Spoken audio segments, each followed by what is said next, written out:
thanks for watching. I'm Soumya, and on my channel Soumya's Book Station I spread lots of bookish love. So if you are a reader or want to become one, do subscribe to my channel and do not forget to press the bell icon so that every time I post a video you get notified. So in today's video I am going to talk about a book that came out recently, and that book is Killing Commendator by Haruki Murakami. So I'm going to share my thoughts on this book. So let's get into the video.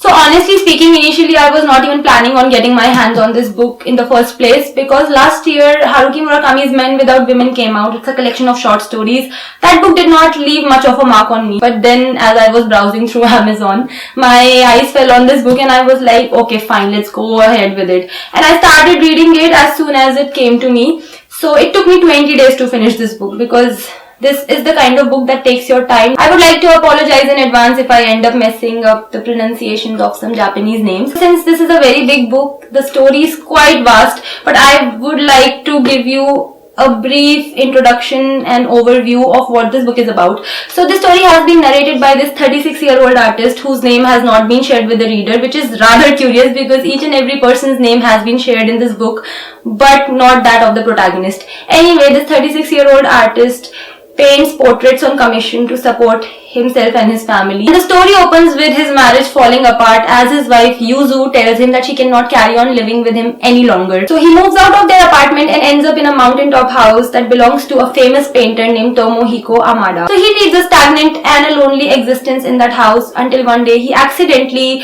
discovers a painting titled Killing Commendator in the attic of that house, and when he unwraps that painting, some rather unusual events are set into motion. We are introduced to a string of other characters. We are introduced to this really rich man whose name is Wataru Menshiki, who lives across the valley, and we are introduced to this beautiful 13-year-old girl named Marie Akikawa. And then there is this 2-foot tall human being that calls itself Commendator. And these are the things that form the story. Each and every one of these characters has a background in the story, and so these backgrounds come together to form this book. So as we know that Haruki Murakami is known to use a lot of magical realism in his stories, and this book is no different in that regard.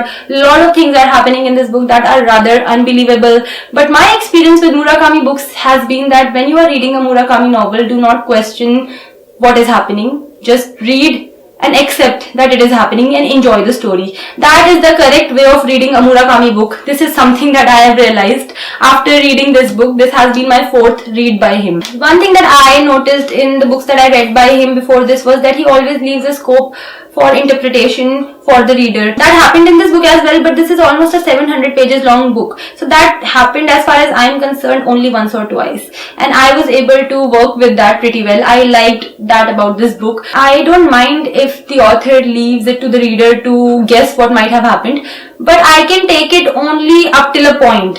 As a reader, I do like defined stories that have definite plot points. In case of this book, although the magical realism has been used quite a lot, but it is still something that I was able to digest as a reader, and the primary reason for that is that the story or the narrator told the reader that this is what happened. You believe it or not, this is what happened. There is no scope for getting confused, and I love that about this book. So there were moments in this book that made me kind of uncomfortable because of what they were presenting. So the protagonist is somebody whose sister died when she was 12 years old and he was 15. So he really misses his sister. And the way he always forms a connection with women that come in his life in comparison to his sister, I found that a bit unsettling, because his sister was his sister, and he often talks about women like his wife or women that he met or is sleeping with, and he kind of brings a comparison with his sister. That is not at all sexual, let me clarify. The way he makes that comparison does not feel vulgar at all, but it is a little bit weird for me. Another thing that I found a bit disconcerting was the personality of this 13-year-old character Marie. The kind of understanding of the world and the kind of depth of thoughts that she has made me nervous reading about her as a reader. I mean, a 13-year-old girl is practically a child, and to read about a child like that talking to a 36-year-old man in a manner in which she was talking, I found that rather weird or even unbelievable, I'll say, but that's how her character has been presented. It was a very, very unusual character for me. I'm not saying that I disliked that portion, it was just that it made me a little bit uncomfortable. That's what I thought. This book has a fair share of its erotic scenes, and they have been explained quite explicitly and quite in detail.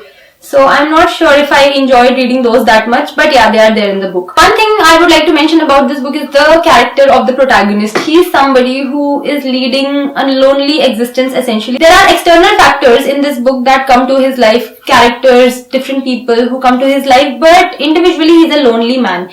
And what I loved about his character is that he is comfortable with his loneliness. As you can see, I have put a lot of tabs here because there were a lot of moments in this book that I felt resonated with me. So I had to keep a record of that. So all the things that made me kind of uncomfortable in this book come under 100 pages. If I tell you in a quantifiable way, and this book is almost 700 pages long, so you can say that for the most part I enjoyed this book. This is the kind of book that I had to keep down from time to time because the story got a bit too overwhelming for me, but then I had to pick it up again. This is the kind of book that even when you keep it down, it calls you back. This is a book that is arresting. It has the kind of pull that can hold a reader. So if you are not a Murakami fan, you can still consider picking this book up, and don't bother about the length of this book because this is the kind of book that you don't want to read fast anyway. I had a good time with this and I would like to give this book 4 stars.